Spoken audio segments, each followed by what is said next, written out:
3,000 wooden ties per mile of railroad track.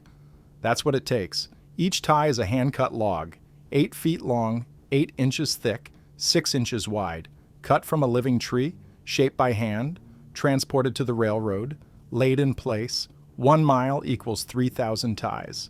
The Transcontinental Railroad was 1,907 miles. That's 5.7 million ties, just for one railroad. By 1916, America had 254,000 miles of railroad track. That's 762 million ties. Every single one cut from a tree, most cut by hand, by men called tie hacks, men who lived in logging camps, men who worked for lumber companies. The railroad industry and the lumber industry weren't separate. They were connected, integrated, dependent. The lumber industry built the railroads. Literally. This is how it worked. How logging made railroads possible. How every mile of track required forest to be cut. How the two industries built America together. 1862. President Lincoln signs the Pacific Railway Act, authorizes construction of the Transcontinental Railroad, Union Pacific Building west from Omaha, Central Pacific Building east from Sacramento. They'll meet somewhere in the middle, connect the coasts, unite the nation. But before a single spike gets driven, before a single rail gets laid, someone must cut the ties. Millions of ties. The Transcontinental alone needs 5.7 million. Where do they come from? How do you produce millions of wooden ties? The answer is tie camps, specialized logging camps, focused entirely on cutting railroad ties, not lumber for buildings, not logs for sawmills, just ties. Rectangular timbers, specific dimensions, exact specifications. Railroad companies contract with lumber companies, place massive orders. We need 100,000 ties delivered by spring. We need 500,000 ties for the next 50 miles. We need ties continuously for the next 5 years. The lumber companies respond. Establish tie camps, hire tie hacks, begin cutting. The operation is enormous. Industrial scale logging focused on a single product, railroad ties, the foundation of every railroad in America. The specifications are exact. A standard railroad tie is 8 feet long, 6 inches thick, 8 inches wide at one end, 9 inches wide at the other, tapers slightly. The taper isn't arbitrary, it's engineered. Ties are laid alternately. Narrow end, wide end, narrow end, wide end. Creates even spacing. Uniform support. If all ties were perfectly rectangular, gaps would vary, rails would sit unevenly, and trains would bounce, derail. The taper solves this. Simple geometry, practical engineering. The wood species matter. White oak is ideal, dense, strong, rot-resistant, lasts 20 to 30 years in service. But white oak forests are limited, can't supply hundreds of millions of ties. So other species are used. Red oak, chestnut, cedar, pine, fir, hemlock. Each has advantages and disadvantages. Cedar is rot-resistant but soft, wears quickly under heavy loads. Pine is abundant but rots fast, needs chemical treatment. Chestnut is excellent but susceptible to blight. The 1904 chestnut blight eventually kills billions of chestnut trees, eliminates a major tie source, forces railroads to adapt, use different species, develop preservative treatments. But in the 1860s through 1880s, cutting natural ties from durable species is standard. Find a white oak forest, cut ties, ship them, install them. Tie hacks are specialized workers, not regular loggers, not sawmill workers, dedicated tie cutters. The name hack comes from the tool, the broad axe, sometimes called a hacking axe. A massive tool, blade maybe 12 inches wide, weighing 5 to 8 pounds, sharpened to razor edge, used for hewing logs into rectangular timbers, shaping round logs into square ties. The tie hack's job is simple in concept, brutal in execution. Find a suitable tree, usually 8 to 12 inches in diameter, minimum, bigger if available. Cut it down, buck it into 8-foot sections. Each section becomes one tie. Then hew each section. Use the broad axe. Remove bark, flatten sides, create rectangular shape, exact dimensions. The work is backbreaking. A skilled tie hack can produce 6 to 10 ties per day, working alone, 12 hours of hard labor, swinging the broad axe, shaping wood, repeating endlessly. The daily output seems low, but multiply by hundreds of men. Working daily for months, the volume accumulates. 100 tie hacks producing 8 ties per day equals 800 ties daily. Over a 6-month season, that's 144,000 ties. From a single camp, multiple camps operating simultaneously. The numbers work, the ties get cut. If you're the kind of person who believes these stories deserve to be remembered, hit subscribe. The tie hacks who cut millions of railroad ties are almost completely forgotten.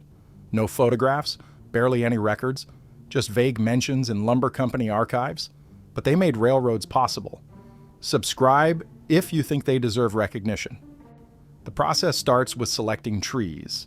The tie hack walks through the forest, examines trees, looks for straight trunks, minimal taper, no major branches below 8 feet, no obvious defects. Rot, hollow sections, split wood.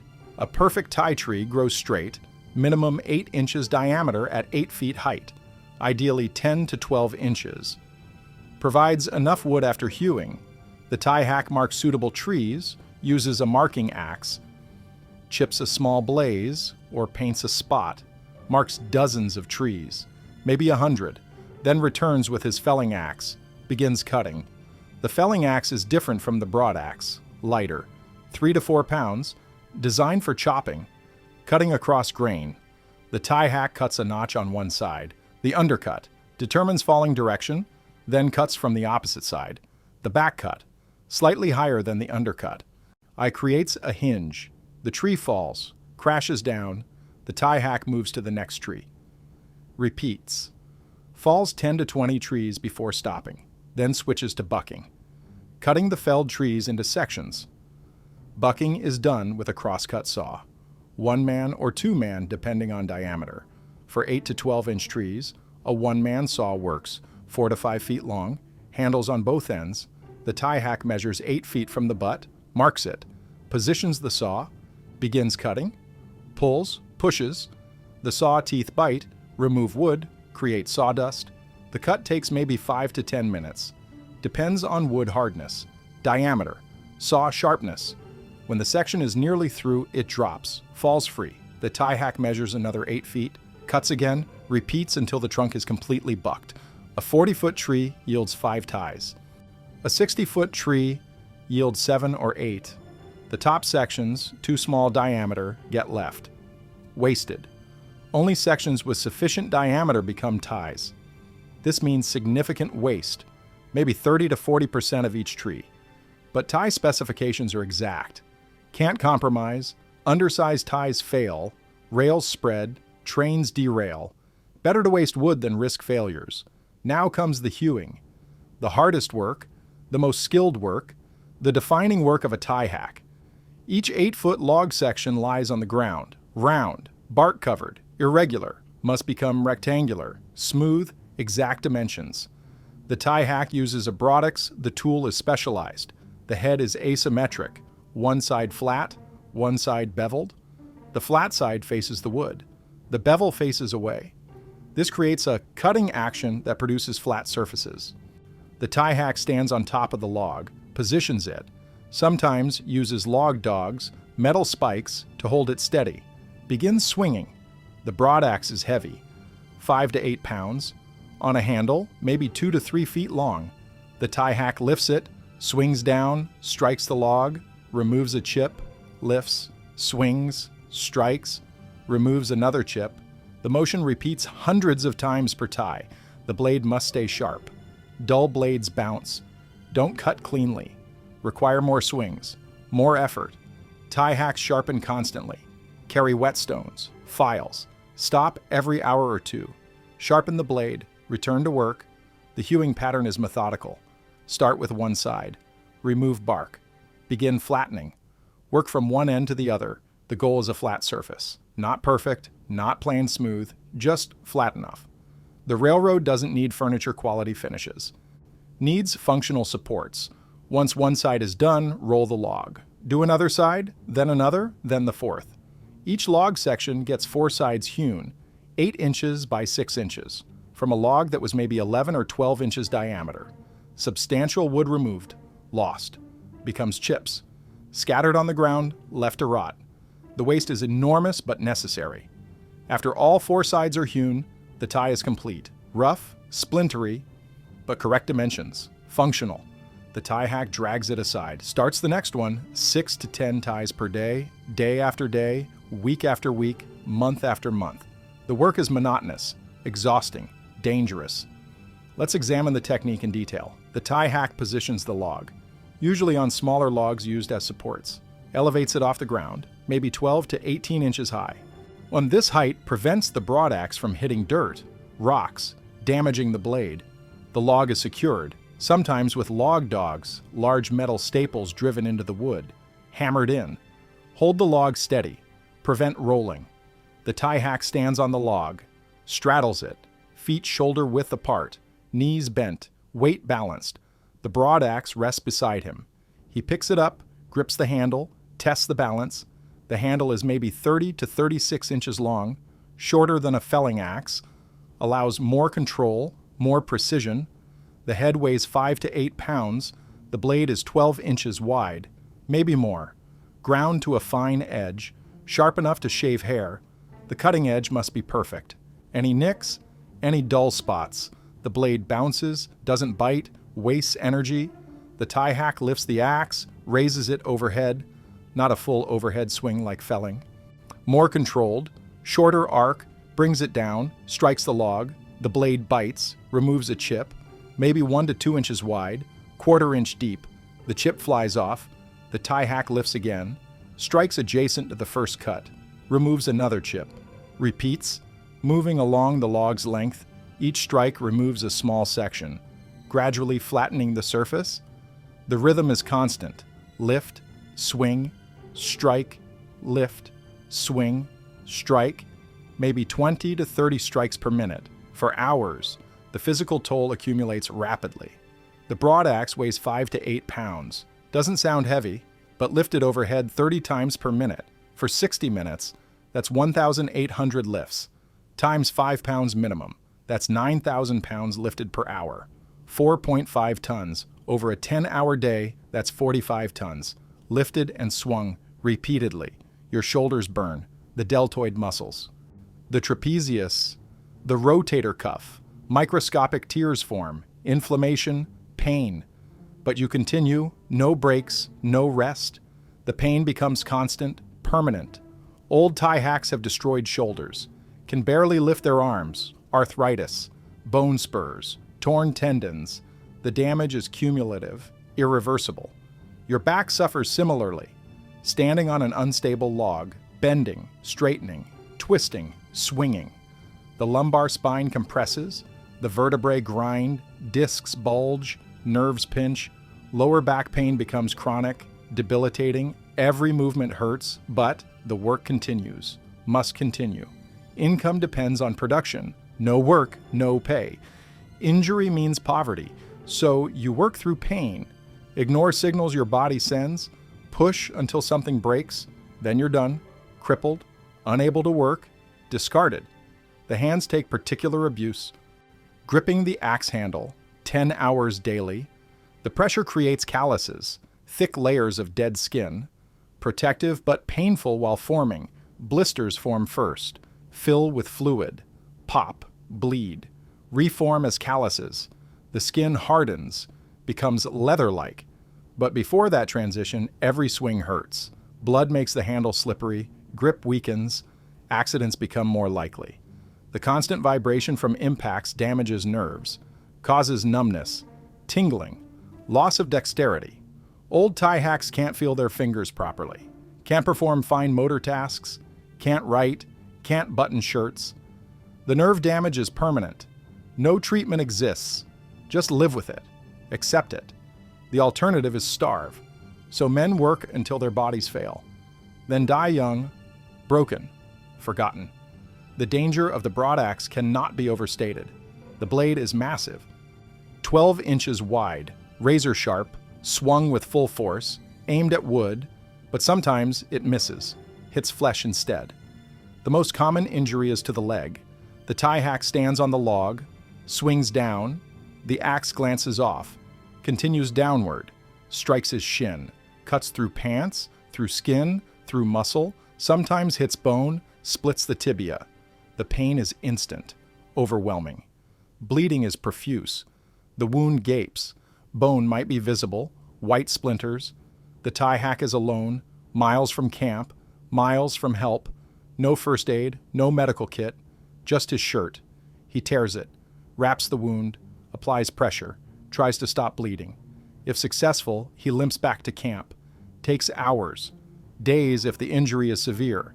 At camp, there might be basic medical supplies, bandages, whiskey to sterilize. That's it.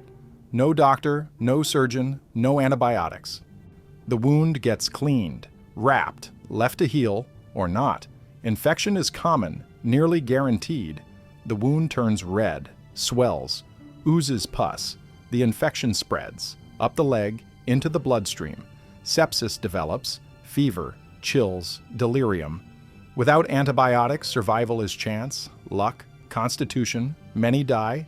Their bodies are buried near the camp, unmarked graves, no records, just gone, replaced by new workers who arrive knowing the risks, accepting them, because they need money, need work, need to survive.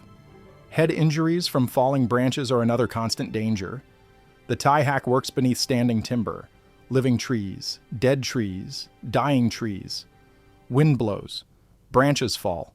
Dead limbs, called widowmakers, break loose without warning. Drop silently. Strike the worker below. A 4-inch diameter branch falling 40 feet hits with enormous force, enough to fracture skulls, cause concussions, kill instantly. The tie hack has no warning, no time to react. One moment he's working, the next he's unconscious or dead. Co-workers might find him. Might not. Working alone means death often goes undiscovered for days, until someone investigates, finds the body. Cold. Decomposing. The cause is obvious, branch lying beside him. No mystery, just bad luck. The body gets buried. Operations continue. No investigation, no safety review. Just another death. Accepted. Expected. Part of the job. Extreme weather creates additional hazards. Summer work means heat. Temperatures exceed 90 or 100 degrees Fahrenheit. Direct sun, no shade. The tie hack swings the heavy axe, generates enormous body heat. Sweats profusely, loses water. Salt, electrolytes. Dehydration is rapid, heat exhaustion is common, heat stroke is deadly. The symptoms progress, weakness, dizziness, confusion, collapse. Without intervention, death follows quickly, but intervention requires someone nearby. Seeing the symptoms, responding. Tie hacks work alone. When heat stroke hits, they collapse, alone. No help, no water, no cooling. They die where they fall. Their bodies get discovered days later. Bloated, decomposed, unrecognizable sometimes. Winter work is equally dangerous. Different hazards, same mortality. Temperatures drop below freezing. Far below, 0, 10 below, 20 below. The tie hack must keep working. Generate body heat. Maintain circulation. But extremities suffer. Fingers, toes, nose, ears. Frostbite develops. The tissue freezes. Blood stops flowing. Cells die. Initially, frostbitten areas hurt, burn, sting. Then numbness. Complete loss of sensation. This is dangerous. The tie hack doesn't feel injuries, doesn't realize the damage, keeps working. By the time he returns to camp, fingers are frozen solid. Black, dead. They must be amputated, sometimes at the first knuckle, sometimes the entire finger, sometimes multiple fingers. The amputation is crude. A knife heated in fire cuts through frozen tissue, cauterizes. The pain is indescribable. Many men lose fingers, toes, noses, ears, carry the scars permanently, visual reminders of winters in tie camps. The dangers are constant. The broad axe is razor sharp, weighs 5 to 8 pounds, swung with full force hundreds of times per day. Miss the wood, hit your leg, slice through pants, cut deep into flesh, sever tendons, break bones, arteries. Bleed out in minutes in a remote forest, miles from help. Tie hacks work alone usually. No partners, no help nearby. An accident means death. How many died? Unknown. Tie camps didn't keep detailed records, especially early camps, 1860s, 1870s. Men disappeared, died, got buried in unmarked graves, new workers hired, operations continued. The death toll across all Thai camps over 50 years probably numbers in the thousands, maybe tens of thousands. No one counted, no one cared, the work was dangerous, everyone knew, workers accepted the risk. Because the pay was slightly better than regular logging, maybe $2.50 to $3.50 per day. That's $80 to $112 modern. For piecework, payment per tie produced, not hourly. Produce more ties, earn more money, work faster, risk more. The incentive structure encouraged speed. Speed meant accidents. When accidents meant deaths. But the ties got cut. That's what mattered to the companies. These men didn't have YouTube channels. They didn't have anyone telling their story. We're changing that. The tie hacks cut hundreds of millions of ties, made transcontinental railroads possible, made industrial America possible. Subscribe if you think their work matters. If you think we should remember who actually built this country. The camp life is brutal. Thai camps are temporary, located near suitable timber, not near towns, not near civilization, just forests.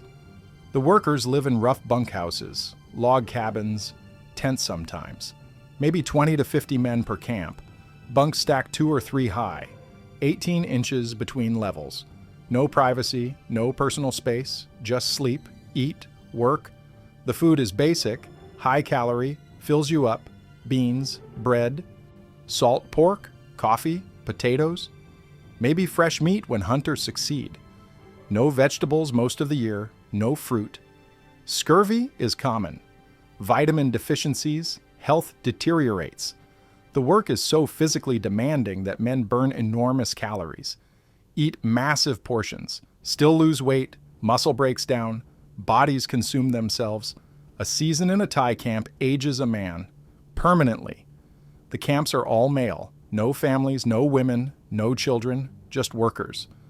The social isolation is crushing, months without seeing anyone except the same 40 men.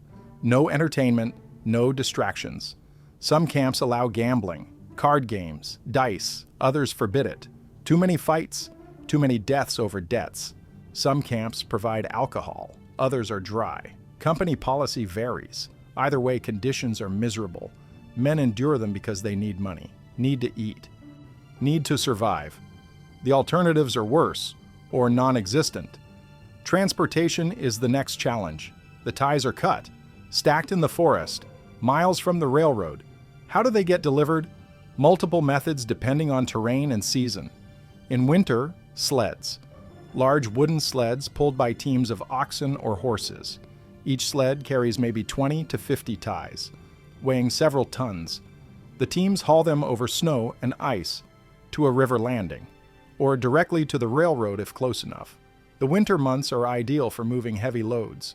Snow and ice reduce friction, make pulling easier. In spring and summer, the ties float, get rolled into rivers, creeks, streams, float downstream, collected at booms, sorted, rafted together, towed to mills or to railroad sidings. Water transport works well for ties. Unlike boards, ties don't need to stay dry, don't need protection from weather. They're going into the ground anyway. Getting wet doesn't damage them, may even help. Waterlogged ties are heavier, settle better. Some railroads specify season ties. Cut 1 year, installed the next, gives wood time to dry, stabilize, reduces warping. Others install green ties, freshly cut, still full of moisture. These settle and compress more. Railroad companies have different standards, different specifications. The tie camps adapt, produce whatever the customer wants. The numbers are staggering. Let's calculate precisely. The Transcontinental Railroad, 1,907 miles, times 3,000 ties per mile equals 5,721,000 ties. Each tie is approximately 0.2 cubic feet of wood. That's 1,144,200 cubic feet of timber. In board feet, the standard lumber measurement, each tie is about 24 board feet. That's 137.3 million board feet for the transcontinental. Now expand nationally. By 1916, America has 254,000 miles of railroad track. That's 762 million ties. Times 24 board feet per tie equals 18.3 billion board feet of lumber, just in ties, just in active use. This doesn't count the ties replaced over the decades. Rotted ties, damaged ties, worn ties. Every tie lasts maybe 20 to 30 years on average, then must be replaced. Over 50 years of railroad operation, 1865 to 1915, the replacement rate is enormous. Probably 2 to 3 complete replacements. That's 40 to 55 billion board feet of timber consumed just for railroad ties. Then add bridges, trestles, station buildings, freight platforms, rail cars, cabooses, all wood in early years. The total lumber consumption for railroads probably exceeds 100 billion board feet over that 50-year period. That's approximately 1 trillion board feet if you include the broader infrastructure. To put that in perspective, 1 billion board feet is enough lumber to build 100,000 typical houses. 1 trillion board feet could build 100 million houses. The railroad industry consumed enough wood to house the entire American population several times over. This lumber came from forests. Specific forests, targeted forests. Railroad companies didn't own most of this land. They contracted with lumber companies, with independent loggers, with timber speculators. They created massive demand, drove logging into new regions, opened forests that weren't economically viable before. If a railroad wants to expand through Montana, they need ties. Millions of ties. They contract with lumber companies in Montana. Those companies establish camps, hire tie hacks, start cutting. Within a year or two, entire forests are cleared. The ties shipped to the railroad, get installed. The railroad reaches new territory, needs more ties. The cycle repeats. The railroads drove logging expansion across America, provided the economic incentive, the guaranteed market, the steady demand. Without railroads, much of American logging wouldn't have been economical. The market wouldn't have existed. The scale wouldn't have justified the investment. If you want to go deeper into these stories, if you want early access to videos before anyone else sees them, join the membership. It's for people who don't just watch history, they carry it forward. The connection between logging and railroads shaped America. Just understanding one industry requires understanding the other. Join the membership if you want complete stories, not just fragments. The railroad tie market was massive and lucrative. A tie in 1870 cost the railroad about 50 cents delivered. That's $16 modern. For 3,000 ties per mile, that's $1,500 per mile. That's $48,000 modern, just for ties. Not rails, not labor, not grading, just the wooden foundation. Multiply by 254,000 miles. That's $381 million in 1870 dollars. That's $12.2 billion modern, just for ties. The lumber companies supplying these ties made fortunes, not individuals necessarily, but companies. The large operations, those with capital, equipment, expertise.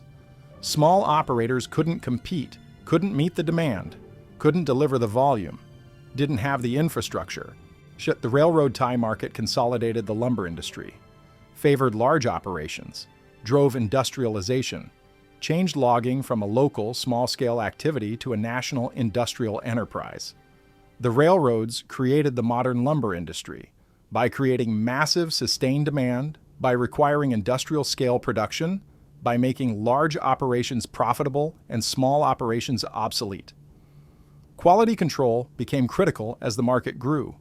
Early railroads accepted almost any tie, rough dimensions, variable quality, inconsistent species.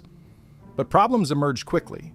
Poor quality ties failed prematurely, rails spread, trains derailed, people died, Lawsuits followed. Railroad companies realized quality mattered, began specifying standards, detailed specifications. The ties must be straight. Maximum deviation, 1 inch over 8 feet. Any more and the tie is rejected. No large knots. Knots weaken the wood, create failure points. Knots larger than 2 inches diameter mean rejection. No splits, cracks, checks.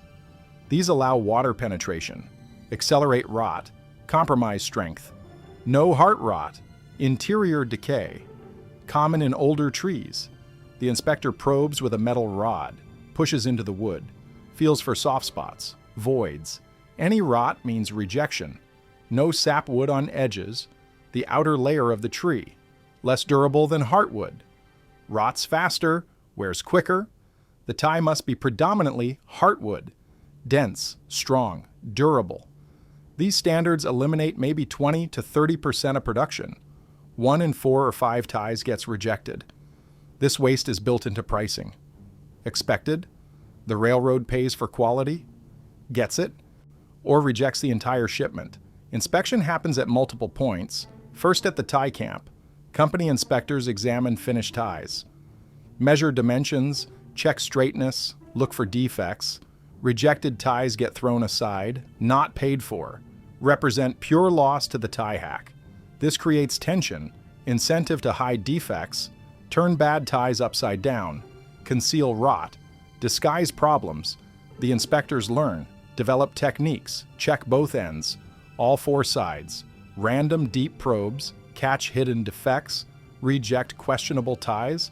Better to reject marginal ties than accept failures. The second inspection happens at delivery, rail yards, distribution points, different inspectors, fresh eyes, independent assessment.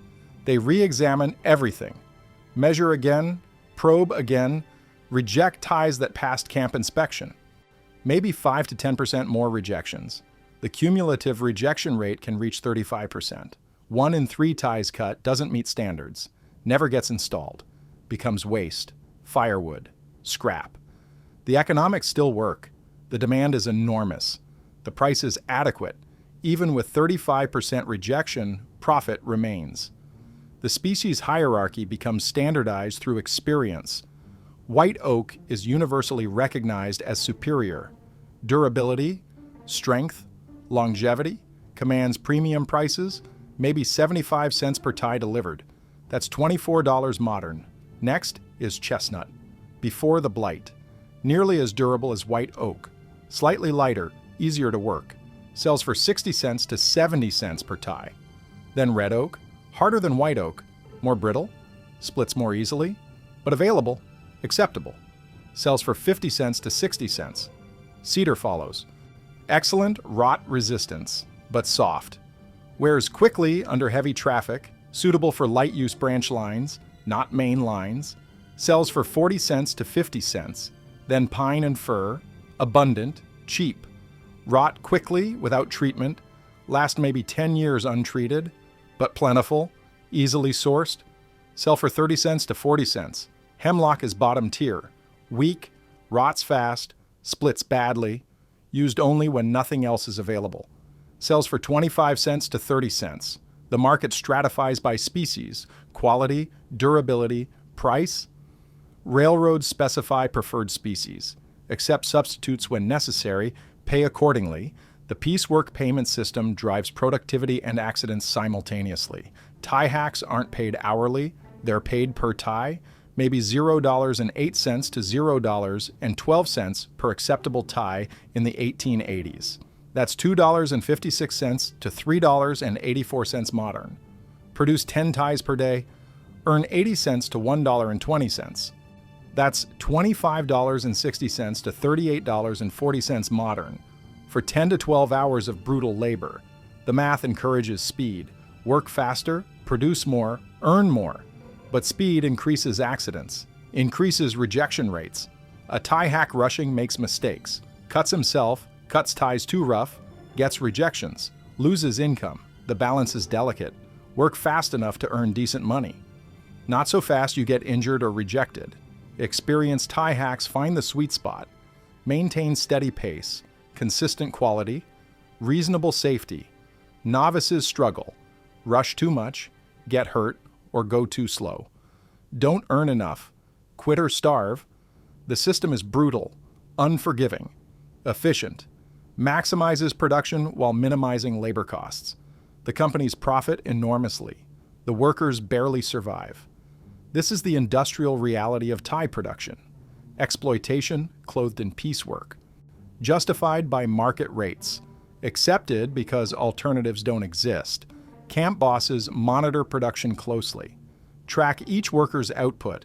Daily counts, weekly totals, seasonal summaries. The numbers are recorded, workers ranked. The top producers get better treatment, respect, sometimes bonuses.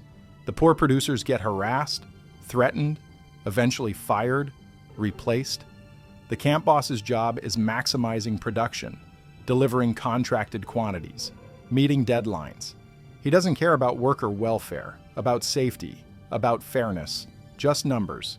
Ties produced, ties accepted, ties delivered. His bonus depends on meeting quotas, exceeding them. So he pushes workers, demands more, always more. The pressure is constant, relentless. Workers internalize it, push themselves, compete with each other, try to be top producer, earn recognition. Job security. The system pits workers against each other, prevents solidarity, prevents organizing, prevents demands for better conditions. This is intentional. Company policy. Keep workers divided, keep them competing, keep them desperate. Control is maintained through economic pressure, through fear, through replacement threats. The workers understand, comply, have no choice. This is how the system functions, how millions of ties get produced, how railroads get built, on the broken bodies of tie hacks, forgotten, unremembered, uncompensated. The transition to mechanical production is gradual but inevitable. In the 1880s, portable sawmills appear in forests, steam-powered, mounted on wheeled frames, can be moved, set up near timber stands. These mills cut ties more efficiently than hand hewing. A circular saw cuts through a log in minutes. What takes a tie hack hours? The mill can process dozens of logs per day, hundreds of ties. The cost per tie drops, quality improves, dimensions are exact, consistent. The hand-hewn ties can't compete, vary too much, take too long, cost too much when labor is factored accurately. The sawmills proliferate. By 1890, probably half of all ties are sawn. By 1900, maybe 80%. By 1910, hand-hewn ties are rare, anachronisms, produced only in the most remote locations. Where mills can't reach, can't operate profitably, the last tie hacks work in these marginal areas: Appalachian hollows, Rocky Mountain canyons, Pacific Northwest islands, places where terrain prevents mill installation. But even these areas eventually get reached. Mills become more portable, more efficient, more economical. So by 1920, hand-hewn ties are essentially extinct. The occupation disappears, the skills vanish, the knowledge dies with the practitioners. A few old-timers remember, tell stories. But the details fade, the techniques are lost. Nobody teaches broadaxe hewing anymore. Nobody needs to. The industrial age has arrived. Mechanization has won. Human labor, at least this kind of human labor, is obsolete. The tie hacks are forgotten, their contribution erased, their suffering unremembered. This is progress, efficiency, advancement. But something human is lost. Some connection to material, to craft, to the direct transformation of tree into railroad tie. That connection mattered, still matters, deserves remembrance. The chemical treatment industry emerged from this. Early ties were untreated. Natural wood, they rotted, especially in humid climates. Or southern states, Pacific Northwest. Even white oak, the most durable species, lasted maybe 20 years. Other species lasted 10 years or less. Railroads faced enormous replacement costs, constant maintenance, disrupted operations. The solution was chemical treatment, preservatives, creosote primarily, coal tar creosote, a thick oily liquid, distilled from coal tar, contains hundreds of chemical compounds. toxic to fungi. Insects, bacteria, everything that causes wood rot.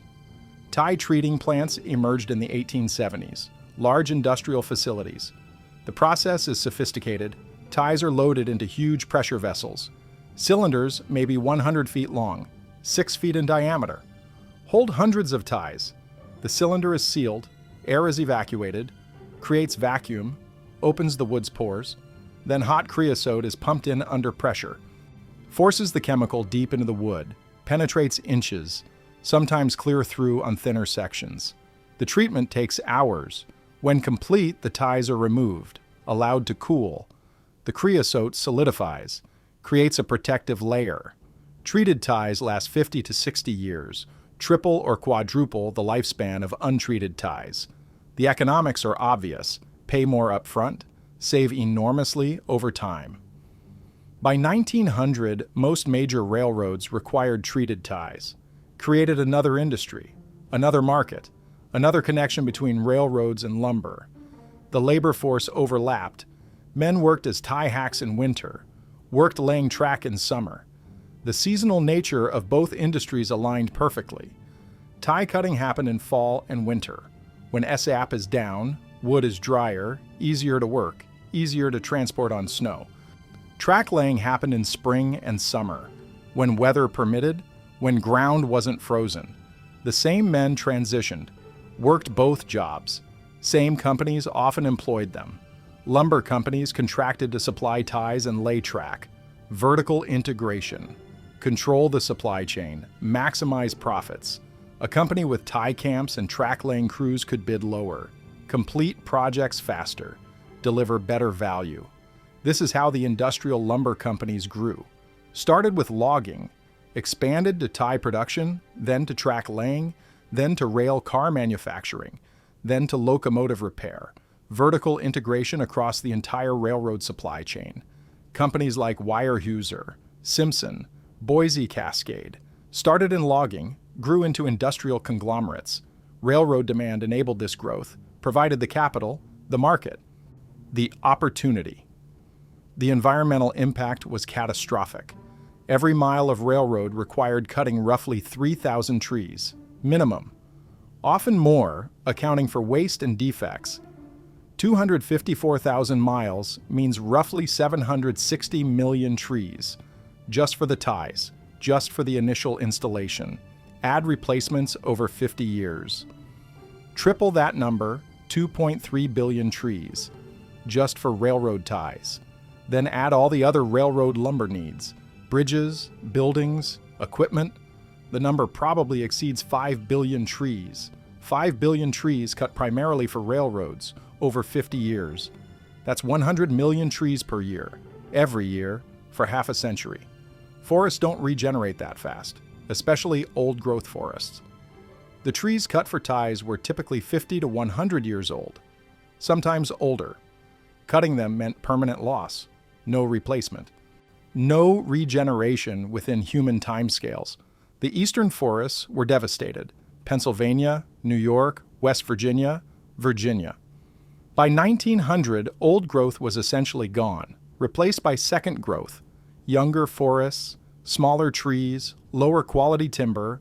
The logging moved west, to the Great Lakes region, Michigan, Wisconsin, Minnesota. Those forests were depleted by 1920. The logging moved further west, to the Pacific Northwest, Washington, Oregon, Northern California. By 1950, even those forests were heavily cut. The railroad industry's demand drove this progression, this depletion, this destruction. The environmental cost was never calculated, never compensated, never acknowledged. But it was real, permanent, irreversible. The technology evolved. Early ties were hand-hewn. By the 1880s, sawmills entered the business. Could cut ties more efficiently. Power saws, steam-powered mills, cut logs into precise dimensions, faster than hand-hewing, more consistent, less waste. A sawmill could produce hundreds of ties per day, thousands per week, far exceeding hand production. The tie hacks couldn't compete, gradually became obsolete. By 1900, most ties were sawn, not hewn. The tie hack profession declined, disappeared. The last tie hacks probably worked into the 1920s or 1930s in remote areas where sawmills hadn't penetrated. But eventually they're all gone, replaced by industrial production, mechanization, efficiency. The hand skills were lost. Nobody teaches broadaxe technique anymore. Nobody needs it. The knowledge died with the last practitioners. What remains are a few tools in museums, a few photographs, vague descriptions in old documents. The details are gone, lost, forgotten. The connection between logging and railroads is fundamental. Understanding one requires understanding the other.